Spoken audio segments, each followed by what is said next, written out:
इसलिए आवश्यक है कि राम मंदिर बन के जानते क्या संदेश देगा?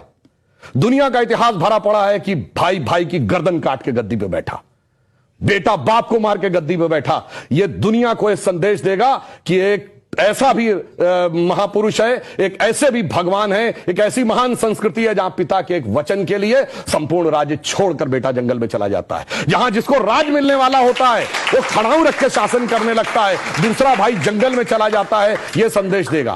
और दूसरा संदेश जानते क्या देगा?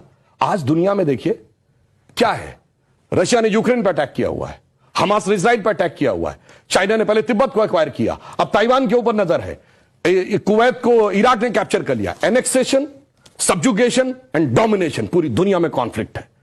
भगवान राम ने क्या संदेश दिया? जब लंका को जीता, क्या एनेक्सेशन किया, अपने राज्य में लाया? नहीं। उसका सब्जुगेशन किया, कोई अपना डिप्यूटी अपॉइंट किया? नहीं। उसका कोई डोमिनेशन किया कि कोई उससे ट्रीटी रिक्वायर? नहीं।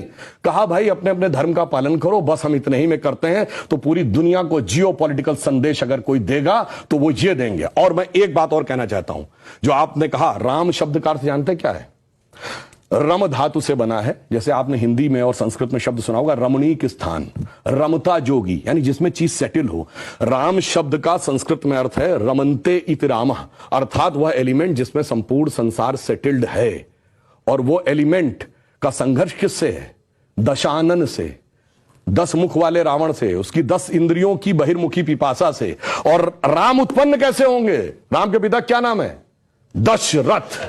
तो 10 इंद्रियों को रखेंगे तब भगवान, तब डिवाइन एलिमेंट आपके अंदर उत्पन्न होगा। Extrovert tendency of all the 10 senses को डिस्ट्रॉय करेगा और धर्म स्थापित होगा। जब ये कहने लगते हैं ये राम वो राम, तो मुझे जानते क्या नजर आता है? वही बच्चों को एलिमेंट्री पढ़ाया जाता है 1 2 3, फिर आगे जाके वो फ्यूचर में एमएससी मैथमेटिक्स भी करता है, बैलिस्टिक इक्वेशन भी बताता है। पर ये कहेंगे नहीं वो बैलिस्टिक इक्वेशन है तो फिर तो 1 2 नहीं पढ़ाना चाहिए, क्योंकि वो तो अलग है। मैं पहले भी उदाहरण दे चुका हूं। 4 - 3 = 1 होता है।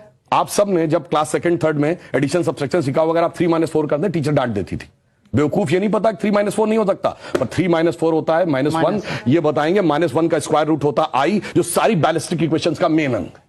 तो उस लेवल पे पहुंचिए तो समझ में आएगा जिसको आप कह रहे हैं बचकाना है वो कितना आलीशान है, ये जाके समझ में आएगा। डॉक्टर कलाम से पूछिए तो -1 के स्क्वायर रूट का अंतर समझ में आएगा। तो राम की कथा बहुत गहरी है और इसीलिए रामचरितमानस क्यों लिखा है?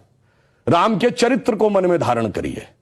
रावण हर चीज में राम से बड़ा था जब राम लीला कर रहे थे। वैसे तो वो ईश्वर है, हर चीज में बड़ा, पैसे में बड़ा, उनके बाद सोने की लंका, उसके बाद रावण रथी विरत रघुवीरा। अगर देखा जाए पावर में उनसे ज्यादा बड़ा, 10 आदमियों की ताकत उसको, उनसे बड़ा पंडित मुस्सा जोधा और ना कोई दूजा है। अपने शीशों को काट काट शंकर को मैंने पूजा है। वो कहता इतने बड़े पुजारी तो राम भी नहीं थे, फिर किस कारण से वो हार गया?